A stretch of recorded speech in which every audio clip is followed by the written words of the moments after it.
Thank you for watching Scary Animal Attacks. If you like this episode, please remember to hit the like button and leave a comment or two, then subscribe and click on the bell to receive notifications whenever we release new episodes. Welcome back to Scary Animal Attacks. Today's episode takes us to the border between Nepal and northwestern India. On the eastern edge of the Indian province of Uttarakhand, the Himalayas lay out the northern border and provide the slope that jungle and fields cling to. The name of this province means the land of the gods and fits the topic of this episode. This province showcases over 34,000 square kilometers of forested land. The plant life in this area is very diverse, as there are 520 species of plants and 498 of them are flowering plants. Areas range from alpine and temperate rainforests featuring pines and hardwoods to lower areas featuring more tropical plants. The animal life here is as diverse as any on the planet, with smaller felines like the jungle cat, fishing cat, and leopard cat prowling the ground, and larger cats like leopard and tiger pursuing larger prey animals. Sloth, brown, and asiatic black bear can be found here as well, creating a very broad spectrum of animals. The smaller animals are so abundant that we are not even going to list them here for the sake of time. Our story really begins just across the border in Nepal. In the western province of Sudur Pashchim, the Nepalese army gathered to confront a tiger that was terrorizing local villagers. The tiger had killed 200 people so far, and they had to do something to keep it from killing more, so they rounded up the army and began a drive to comb it from the cover. As they chased the tiger, it fled into the Indian province of Uttarakhand and out of their jurisdiction and became the problem of the Indian government. Upon arriving in Uttarakhand, the tiger proceeded to kill and eat humans and increased its tally to 440 people before the Indian government commissioned a reactive force. Eddie Knowles was chosen to pursue and dispose of the tiger as he was from a well-known sporting family. Eddie's family was wealthy and enjoyed the game hunting the area had to offer. He was skilled, but after 4 years the tiger still prowled the forests and seemed to pick victims at will and urge, without impedance. Jim Corbett was an Indian-born British hunter who was asked to kill the Maneater and bring confidence back to the countryside. Jim ordered that all bounties on the tiger be cancelled and all bounty hunters be removed from the jungle as he pursued the Maneater. He and his support crew began heading to the area of Pali, a village of 50 total occupants, soon thereafter. A woman had recently been stalked and killed there, and they figured it would be a great starting point in their hunt. When Jim and his hunting party arrived in Pali, villagers were hiding in their houses and terrified. They'd been locked up in a self-imposed sequester for 5 days. The tiger had been seen and heard roaring all around the village as it claimed a domain and dominance in the area. The villagers informed Corbett that the tiger was known to walk along the road near the village, so he decided to sleep outside near it to try to ambush the predator. The moon lit the road and scattered shadows agitated by the breeze, causing imagined monsters as Jim spent a very unwise and second-thought restless night among the huts of the village. When the tiger didn't show itself the first night, Jim invited the villagers to take him into the jungle and try to confront the tiger on its own turf. The villagers refused and relayed the story of its latest victim to him. Apparently the woman was part of a small group sent to gather oak leaves in the forest for food for cattle.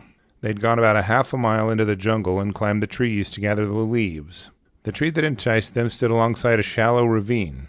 While the women were distracted with gathering leaves, the tiger had used the ravine to sneak up on the woman and hid itself behind a large boulder. It watched the women in the tree until one of them started to climb down. Just as she was a few feet from the ground, it snatched her by rising up from the ravine and pulling her down by her foot. As she collapsed into the ravine, it crushed her neck and dragged her into the jungle. The rest of the leaf-picking party watched as the woman was snatched and they ran back to the village. Upon hearing of the attack on the woman, the men of the village led a group of people armed with pots to clang and drums to bang to drive the animal away, as the women followed, contributing their own ruckus to frighten the beast. As soon as the group approached the attack site, they were terrified to hear a loud roar from the ravine just 30 yards away. Some of the men scattered in fear and ran back to their village. The sole-armed man fired a shot into the air, which caused the enraged tiger to emerge from cover. After listening to the villagers' account of the attack and its aftermath, Corbett spent 3 hours following the tracks and sign through the forest. The villagers asked him to set out guards to allow the villagers to harvest their wheat crops. They quickly and nervously harvested what they could of their grain all in one day. Villagers also utilized the feeling of safety to catch up on neglected cleaning duties around the village and cleaned up the common yard. They were still too afraid to show him where the tiger was in the jungle, and he had to hunt despite a lack of knowledge of the species of the animal he was pursuing. The villagers informed Jim that just up the hill there were plenty of mountain goats, and he decided to kill a few for food for them and the hunters. Jim fired a Martini Henry rifle, which was a larger bore rifle suitable for many forms of animals found in the jungle, even a tiger. This was definitely classic mountain goat country, with jutting rocks and ravines rising at random intervals. The first goat he saw he killed, and it tumbled down the hill, alerting nearby goats which fled toward Corbett and his crew. He dropped another 2 goats in the resulting confusion. The villagers were in awe at the power and productivity of the rifle and retrieved their harvest gleefully. After witnessing the mountain goat harvest, the villagers now had full confidence in Jim and his hunting party's abilities. Jim gathered an entourage to once again investigate the site of the woman's attack. Once at the site, Corbett observed that the tiger came from a specific direction and discerned that the tracks were from a tigress who was older and possibly in desperate health. He could see that the woman's skin from the palm of her hands was still hanging from the tree bark in a testimony to her desperate attempt to prevent the tiger from killing her. There was a pool of blood a few yards away from the tree, an obvious sign of a struggle. The blood trail now turned into a drag trail, which left the ravine just above the attack site. The party gathered up a few remaining bone fragments of the woman for the cremation ceremony according to the local cultural practices and returned to the village. They then headed out to another attack site not far away. The tiger had ambushed a man's wife and began dragging her off into the jungle for 100 yards. Her sister pursued the tiger while it carried her sibling away and was trying to scare the tiger off when it turned and chased her down the hill. The woman who escaped was so terrified by the event that she lost her ability to speak for 12 months. Upon seeing Jim, the woman blessed him by stooping and touching his feet as a gesture of gratitude. The vastness of the area stymied Jim's confidence and success. Jim toured the area villages and canvassed the occupants to find out if they had seen the tigress. On a few occasions, Jim had been close to killing a few of the local man-eaters, but they stayed in cover, preventing him from doing so. The tigress had apparently left the area, so Jim decided to move on to Champawat, just 15 miles away. A woman was collecting dry sticks for a fire when she was ambushed by the tigress in Champawat. When 20 men were going to the local market, called a bazaar, they heard the screams of a woman. Then they saw the tigress holding the woman by the flesh of her back as she screamed aloud to God and man for help as she beat her chest in terror. Her screams eventually faded as she was killed while the men did nothing to help her. She was covered in blood and obviously fatally wounded, so the men knew they could not save her. A rescue party of 60 people set out to recover her. A couple of 100 yards from where she was gathering sticks, they found her torn and bloody clothes. The members of the party started beating their drums and firing their firearms as they proceeded following the trail. As they followed the trail, they eventually came to her body, laid out on a large flat rock. Her body was licked clean of blood and nude, but otherwise unconsumed. The men attempted to preserve her virtue by covering her as they reclaimed her body and brought it back to the village. The burdensome weight of having a man-eater lurking nearby weighed heavily on all of the people. The villagers encouraged Jim to move a bit further away to a bungalow near a spot where many people had been killed. Once he was there, 2 men showed up and informed him that a cow had been killed at a village just 10 miles away. The hunters departed for the area immediately and discovered it was a calf that had been killed by a leopard and not a tiger. Jim returned to the bungalow to meet again with one of the leaders, but he had not returned. The villagers decided to take Jim to a known watering hole for the tiger where he observed its tracks. He returned to the bungalow and met with the community leader who had arrived. After conversing with the leader, Jim was surprised to hear him announce that he would return in the dark instead of staying the night as he'd previously stated he would. The next day, Jim was speaking with the leader, who had returned after finishing business in Champawat. They saw a man quickly approaching in alarm.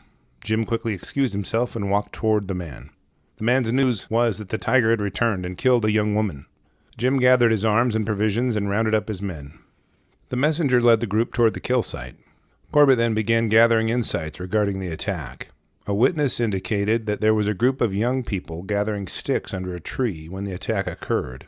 Once the young woman was snatched, the rest of her party ran back to the village. The witness pointed out the tree under which the attack was made, and Jim began approaching while analyzing the sign and terrain. The terrain was mostly open and should have allowed the group of 12 people to see the tiger as it closed in on them. At the attack scene, Jim observed a large pool of blood and beautiful blue beads that the girl wore. Along the tiger's tracks were patches of blood, and her clothes were found along the trail. The girl's long raven hair was shed on thorns along the path. One of the villagers had defied Jim's orders to stay at the village and crept up behind him as he stalked the tiger. Jim ordered the man to remove his heavy boots and stay close as they made their way through the foliage. Jim continued to follow the blood trail down the hill through rough terrain and hostile plant life. The man accompanying Jim began to get very nervous as his voice strained in their conversation. The man decided to climb a nearby boulder and seek safety, as opposed to continue to follow Jim and the tiger through the bushes. As Jim approached the tiger, now hauling its kill, he pushed her by getting too close to her, and she moved her meal to another location. He found the tiger's tracks with bone splinters near the creek. He found a severed human leg, bitten off just below the knee with apparently one clean bite and still trickling blood. Overwhelmed by a sense of impending danger, Jim glanced around and observed some dirt tumbling down a nearby embankment, belying the tiger's recent escape. Jim sprinted up the bank and grabbed some tangled plants to steady himself. Once he gathered himself, he could see the plant life righting itself from the tigress passing through it. He followed the tracks and blood trail through a dangerous and unstable rock field. He continued to track the tiger from diminishing blood trail to diminishing blood trail, while maintaining a wary eye for her whereabouts. He could hear her growling a short distance away and attempt to intimidate him from continuing his pursuit.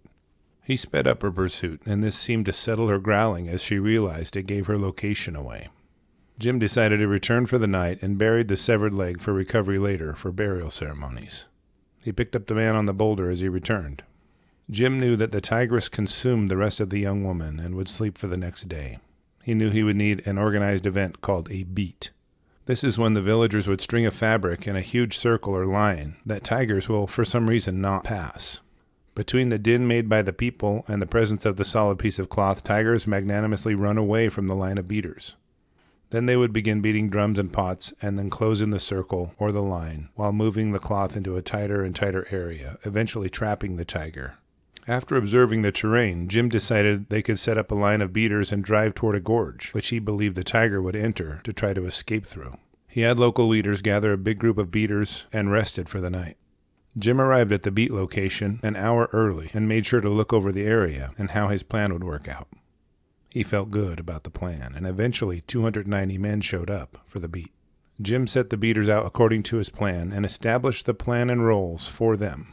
He instructed the men not to leave until he came and relieved them from their assignment. Jim then scrambled across the valley to the mouth of the ravine, where he expected the tiger to emerge from. For some reason, the beaters started the beat before Jim gave the signal, and he had to hurry into his position. The beaters were disorganized as they proceeded across the hill. The men yelled and clamored around the hill in complete chaos. The tiger appeared briefly, but one of the village leaders accompanying Jim prematurely fired his double-barrel shotgun, and Jim squeezed off a parting shot in the tiger's direction, causing the beaters to begin celebrating, even though the Maneater was not dead yet. Just then the tigress sprang from Jim's left, and he quickly fired at her. He was certain he missed her, as she paused in her tracks and briefly stared at him. He did hit her, but too far back, and immediately chambered another round and fired again. The tigress lowered her head and bared her teeth as Jim prepared for her to charge him. He had only brought 3 cartridges and now had fired 2. The tigress turned away and crossed a stream and easily navigated the adjacent hill along a ledge.